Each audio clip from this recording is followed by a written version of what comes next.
Rekan-rekan media yang saya hormati, sebagaimana saya sampaikan sebelumnya, dengan terpaksa saya harus meninggalkan pertemuan para Menteri Luar Negeri G20. Jadi memang belum selesai karena saya harus terbang ke Den Haag untuk persiapan penyampaian oral statement Indonesia di depan Mahkamah Internasional. Jadi saya tiba di Den Haag kemarin pukul 1 PM atau 13.00 dan pada pukul 14.00 saya sudah melakukan pertemuan dengan Menteri Luar Negeri Palestina. Kemudian 1 jam setelah itu pada pukul 15.00 saya melakukan pertemuan dengan Menteri Luar Negeri Yordania.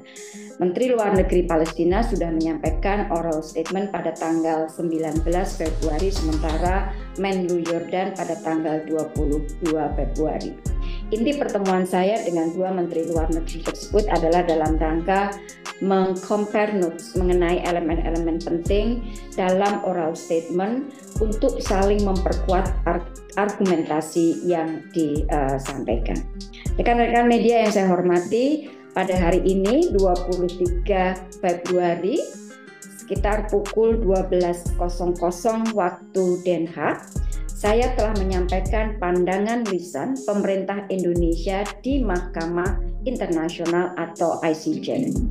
Pada sesi persidangan advisory opinion yang terkait dengan konsekuensi hukum kebijakan ilegal Israel terhadap Palestina. Sebagaimana teman-teman ketahui, Majelis Umum PBB pada akhir 2022 melalui resolusi 77/247 telah meminta ICJ mengeluarkan advisory opinion atau fatwa hukum terkait konsekuensi hukum kebijakan ilegal Israel terhadap Palestina. Selanjutnya, ICJ meminta negara-negara untuk memberikan masukan guna membantu ICJ menyusun fatwa hukumnya. Oleh karena itu, sudah menjadi collective moral duty bagi Indonesia untuk menyampaikan pandangannya. Pandangan tertulis Indonesia sudah disampaikan pada Juli tahun lalu dan hari ini giliran Indonesia memberikan pandangan lisannya melalui oral statement. Pandangan lisan pemerintah disusun dengan memperhatikan masukan dari berbagai pihak, termasuk kalangan akademisi, praktisi hukum, pakar hukum, hingga masyarakat madani. Rekan-rekan media yang saya hormati, intisari pandangan lisan Indonesia adalah dua hal. Jadi dalam pandangan lisan, saya menyampaikan dua hal besar. Yang pertama adalah penegasan bahwa ICJ memiliki yurisdiksi untuk memberikan advisory opinion. Bagian yang kedua adalah penegasan bahwa berbagai kebijakan Israel bertentangan dengan hukum internasional dan kemudian kita urai apa konsekuensi hukumnya. Saya mulai dengan argumentasi pertama yang terkait dengan yurisdiksi. Di dalam oral statement saya menegaskan bahwa ICJ memiliki yurisdiksi untuk memberikan advisory opinion. Saya juga tegaskan bahwa tidak ada alasan apapun bagi ICJ untuk tidak memberikan opininya, karena ini sudah sesuai dengan yurisdiksi hukum ICJ. Di sini saya berikan 3 alasan terhadap argumentasi tadi. Yang pertama, tidak akan ada proses negosiasi yang akan terganggu. Di sini saya sampaikan bahwa saat ini memang tidak ada negosiasi proses perdamaian. On the contrary, atau sebaliknya, Israel terus melanggar semua ketentuan hukum internasional dan tidak menghiraukan keputusan-keputusan Dewan Keamanan PBB. Yang lebih parah lagi, PM Netanyahu menyampaikan, "I'm so proud that I prevented the establishment of Palestinian state." Argumentasi kedua, saya sampaikan bahwa advisory opinion ICJ tidak ditujukan untuk mengambil keputusan akhir dari konflik saat ini. Saya tegaskan bahwa solusi hanya dapat dilakukan melalui perundingan. Tugas dari mahkamah adalah memberikan opini mengenai konsekuensi hukum yang muncul dari pelanggaran yang terus dilakukan oleh Israel dan bagaimana pelanggaran-pelanggaran ini berpengaruh terhadap legal status of the occupation. Permintaan advice ini akan mempermudah Majelis Umum PBB untuk mengambil sikap sesuai fungsinya. Argumentasi yang ketiga, saya sampaikan bahwa opini atau fatwa dari mahkamah akan secara positif membantu proses perdamaian dengan cara mempresentasikan elemen hukum tambahan bagi penyelesaian konflik secara menyeluruh. Rekan-rekan media yang saya hormati, itu adalah bagian pertama terkait dengan yurisdiksi. Sekarang bagian kedua mengenai substansi dari advisory opinion itu sendiri. Saya sampaikan mahkamah secara jelas telah menyampaikan bahwa Palestinian self-determination sudah bukan merupakan isu lagi, yang berarti sudah ditegaskan bahwa self-determination ini sah menjadi hak bangsa Palestina. Dan hal ini diperkuat dengan berbagai keputusan Dewan Keamanan dan juga Majelis Umum PBB. Di dalam statement, saya menegaskan bahwa Israel terus melanggar hukum internasional melalui berbagai kebijakannya di OPT. OPT itu adalah Occupied Palestine Territory. Pemenuhan hak tersebut, hak untuk self-determination, saya sebut sebagai kewajiban erga omnes atau kewajiban yang berlaku bagi semua. Nah, di bagian kedua ini mengenai masalah merit of the case-nya, saya berikan 4 alasan penguat. Alasan penguat yang pertama, pendudukan Israel dilakukan sebagai hasil penggunaan kekerasan yang tidak dapat dibenarkan, unjustified. Yang kedua, Israel telah melakukan aneksasi ilegal terhadap OPT.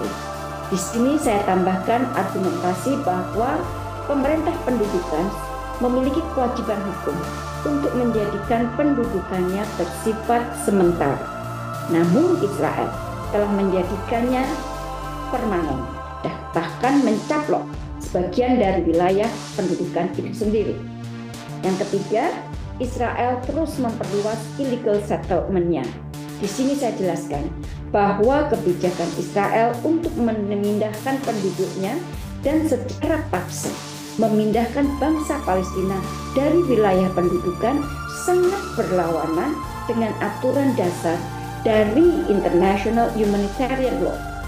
Dan kebijakan ini benar-benar merupakan pelanggaran artikel 49 dari Port Geneva Convention, di mana Israel merupakan salah satu dari state party atau salah satu pihak dari konvensi tersebut, yang berarti seharusnya tunduk pada konvensi tersebut.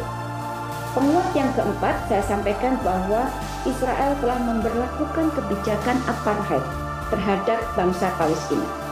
Dan hal ini sangat mudah dilihat dari diberlakukannya 2 rezim kebijakan yang berbeda yang diberlakukan kepada Jewish Israeli settlers dan yang diberlakukan kepada penduduk Palestina.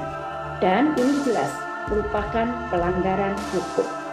Rekan-rekan media yang saya hormati, itulah pandangan lisan yang diberikan Indonesia di depan Mahkamah Internasional yang tadi saya sudah sampaikan memfokuskan pada 2 hal, yaitu menegaskan bahwa ICJ memiliki yurisdiksi untuk memberikan advisory opinion, dan yang kedua dari merit of the case-nya menegaskan bahwa berbagai kebijakan Israel bertentangan dengan hukum internasional dan kemudian kita urai apa konsekuensi hukumnya.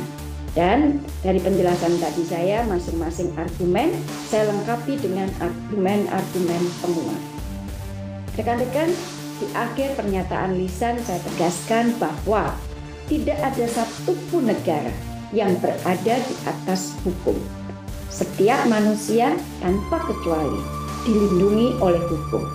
Dan saya juga menegaskan jangan sampai masyarakat internasional terus membiarkan Israel melanjutkan tindakan-tindakan ilegalnya. Saya tutup pernyataan lisan saya dengan mengatakan bahwa dunia dan masyarakat internasional memiliki harapan besar. Big hope. Kalimat hope ini saya sampaikan beberapa kali di dalam pernyataan saya. Saya ulangi, masyarakat internasional memiliki harapan besar. Big hope terhadap Mahkamah Internasional. Karena Mahkamah Internasional merupakan the guardian of justice. Rekan-rekan media, demikian intisari pernyataan lisan pemerintah Indonesia yang saya sampaikan di depan ICJ. Dan selain pernyataan lisan Indonesia, terdapat 51 negara dan 3 organisasi internasional yang juga menyampaikan pandangannya. Dan selanjutnya Majelis Hakim ICJ lah yang akan menjadi pihak yang menetapkan advisory opinion ini.